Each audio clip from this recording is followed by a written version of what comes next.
Among the many things that you do on the internet and the millions of websites that operate online, there are a few that help us humans interact and communicate with one another. You know where this is going? Social media. You probably know what Instagram is and even have the app downloaded on your smartphone. Instagram.com is, in fact, one of the most popular apps on the planet and sees over 500 million stories posted every day and hosts well over 1 billion members. But how did it get here and what made it so successful? Well, let us dive right into that. Instagram was developed by a 27-year-old Stanford student named Kevin Systrom back in 2009 whilst working for a travel recommendation startup called Next Stop. Interestingly though, Systrom had received no formal education for computer sciences, and yet his passion to learn coding meant that he learned it himself on weekends. You would be surprised to know that Instagram was originally based on Bourbon, a site that Systrom had created to allow fellow whiskey and bourbon lovers to post photos and a profile status regarding their plans. A few parties, $500,000 in funding, and a business partner called Mike Krieger later, it was decided that they needed to work on an app that would emphasize photo sharing and would still be as attractive as social media. Hence, Instagram was formed and finally launched in 2010 on iOS. This perfect mix that coupled graphic media with social interactive capabilities was so popular that within a day it already had 25,000 users. Fast forward a couple of months and this brilliant innovation had already seen over 1 million downloads. All this came about as a result of something that is called pivoting. This is basically what most startups do, or at least should be doing, when they realize that there is a certain requirement in the market. Well, Instagram did that perfectly. You see, when they were studying the use of bourbon, they realized that there was one thing that people like to do most: share pictures.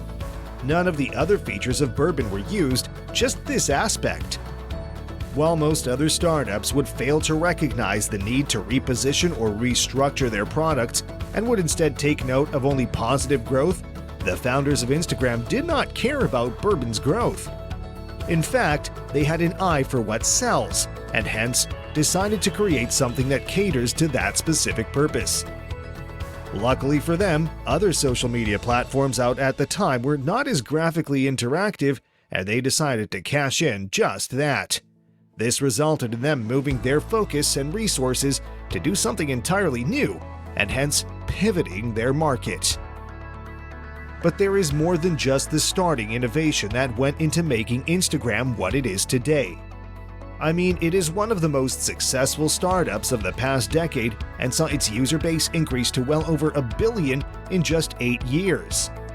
We all know that growth is all about bringing new ideas to the table, and Instagram has constantly been doing that. Although the world apparently loved sharing photos, there was one major problem now. Not all photos were as good as they should have been. In a conversation with his wife, Systrom realized that she was particularly concerned about the quality of the pictures that she would upload, and she suggested for Instagram to have filters. Voila! Instagram filters were born. Suddenly, you can make even the most average picture into something that people will love. It's not just the ideas though. Marketing plays a huge role too. Sometime after it came out, the founders decided to tell the target market exactly what they were being offered. This had been acclaimed to be a very interesting move since it really explained the platform's potential and marketed it as something necessary for social media users. This was done by exclaiming how the app had identified and solved 3 major problems. First and foremost was the fact that people were generally not satisfied with the pictures that they had taken on their mobile phones. Hence, Instagram made its users bold and confident about the pictures that they took by offering a variety of easily applicable filters. Secondly, it was noted that people were not moved by existing social media capabilities to share their pictures with everyone that mattered. This was solved by allowing people to post pictures on their Instagram profile that would be visible to all their followers, whilst simultaneously allowing these pictures to be shareable across multiple social media platforms, including Facebook and Twitter. Lastly, social media users often complained about how the picture uploading and viewing process was generally too slow. Instagram solved this by incorporating the capturing and uploading aspect within the application and making photos appear simultaneously in full form without users having to open each picture. Shout loud enough and you will be heard. Instagram did exactly that and declared how they solved multiple things with social media. And guess what? People really liked it. The growing popularity of the platform caught eyes not just from users, but from investors and competitors alike. By 2011, Instagram had already received $7 million in funding and was valued at $25 million. Although both were social media platforms and hence rivals, Mark Zuckerberg and other executives from Facebook saw potential. Twitter had already offered Instagram's founders $500 million, which was declined.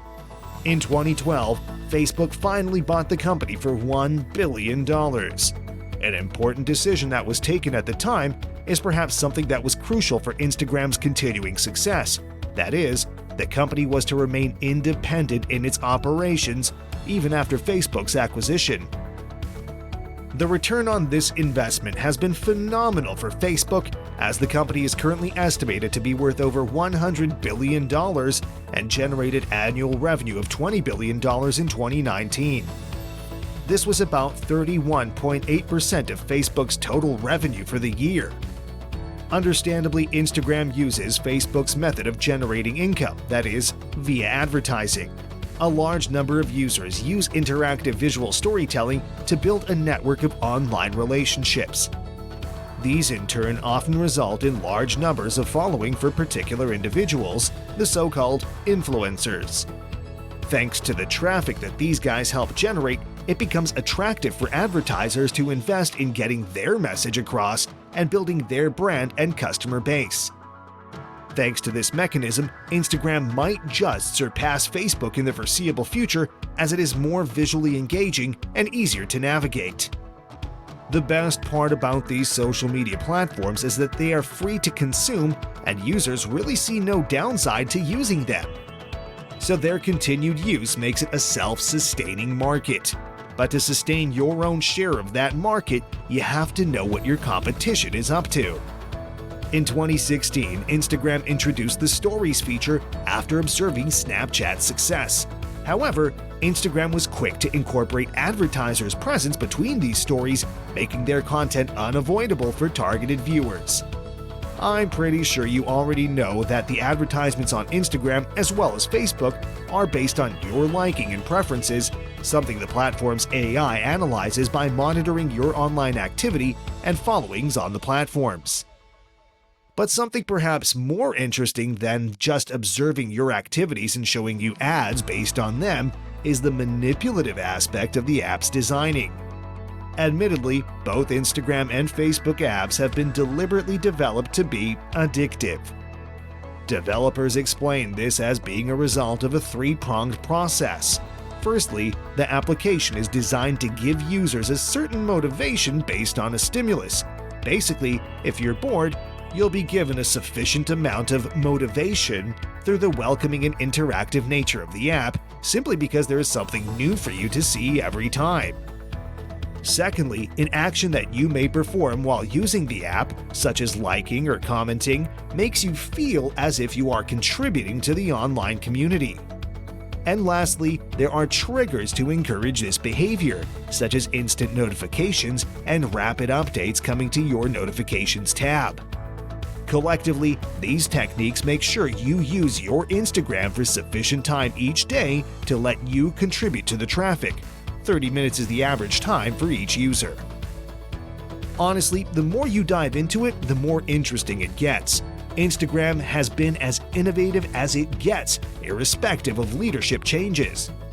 It could be said that the key to its success has been the careful adoption of techniques that best suit evolving market trends and needs. No wonder it grew so fast and continues to do so. Anyways, this is all I can say for Instagram right now. I hope you liked it. Please leave a thumbs up if you did and let us know what we missed in the comments. Subscribe to our channel for more videos like this one and hit the bell icon for instant updates. Until next time.